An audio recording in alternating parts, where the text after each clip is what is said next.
السلام عليكم ورحمة الله وبركاته. من صفحة رانيا كيتشن. ما ننسى الصلاة على النبي، ألف الصلاة والسلام عليك يا حبيب الله. اليوم بدنا نعمل طريقة عمل دجاج مشوي بالفرن وحواليه الخضار.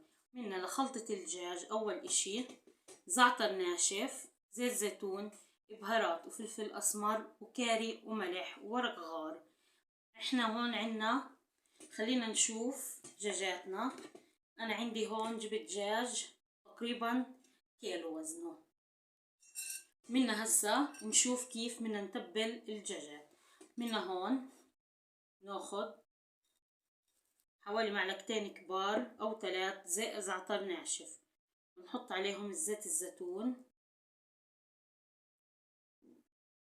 والملح، معلقة ونص ملح، ومنا كاري معلقة صغيرة. بعدين بنخلطهم كتير منيح مع بعض.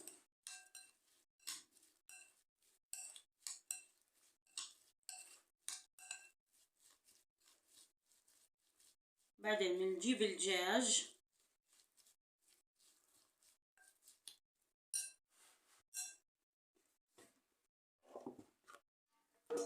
ومنبلش نحشي جوا خلطة الزعتر والزيت والملح والكاري.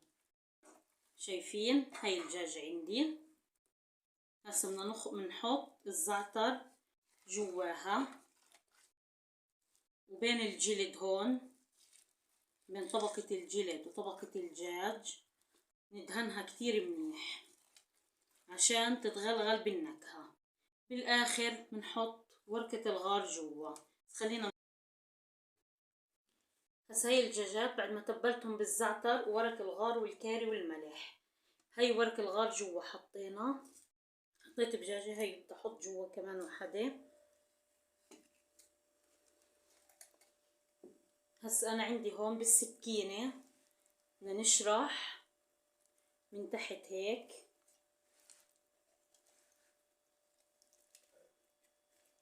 عشان ندخل فيهم الفخدات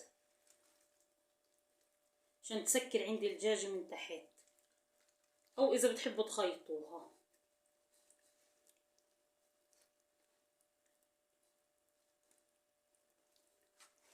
شايفين كيف بتصير هيك. بنحطهم بنص وسط الصينية. وهي الخضار عندي بصل، بندورة، فلفل، وبطاطا حب صغير، وبصل بالحبة صغير، وبندورة برضو بالحبة صغير. هسا خلينا نشوف كيف بدنا نتبل الدجاج بالتتبيل الباقية. هسا بدنا نحط ندهن الدجاج من برا بالزيت الزيتون. بناخد بنرش هيك معلقة صغيرة كاري، وفلفل أسود معلقة صغيرة،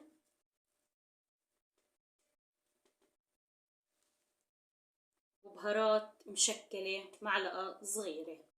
بعدين نفركهم هيك بالخلطة منيح، ونخليهم بوسط الصينية. وبنحط كاري، ملح، زيت زيتون، وبهارات وفلفل أسمر على الخضار، وبنصفهم جنب الدجاج. خلينا نشوف. هاي دجاجاتنا صاروا جاهزين بعد ما تبلناهم وتبلنا الخضار بالبهارات اللي حكيناها.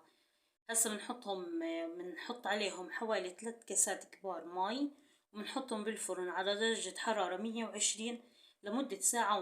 ما بدهم وقت كتير لأنه دجاجاتنا مش كبار كتير، يعني وزن الدجاج كيلو.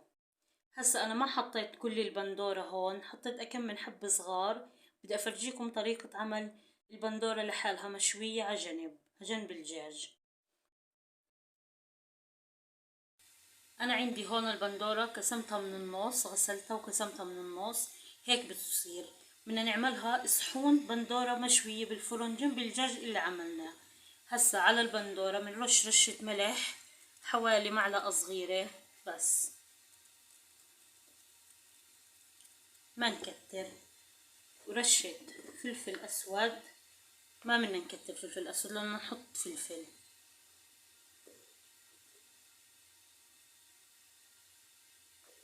بعدين انا هون طاحنة بمحضرة الطعام تومة وفلفل، بدنا نحط على كل حبة معلقة صغيرة هيك بتكون.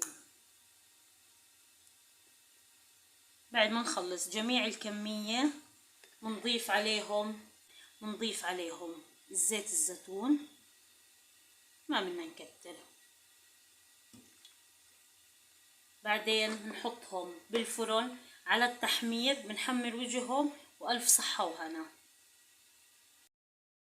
بندورتنا بعد ما تحمرت واخذت اللون الحلو، هسه بدنا نشوف الدجاج بس يتحمر.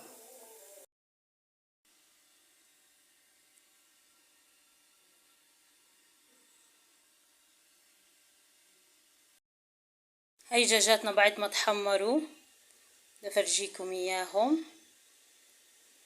طبعا قدمت معها جنبها اطيب دجاج تبولة. الف صحة وهنا. اذا عجبتكم الوصفة لا تنسوا تشتركوا بقناة رانيا كيتشن وتفعلوا زر الجرس وتكبسوا لايك، ان شاء الله تعجبكم. الف الف صحة وهنا.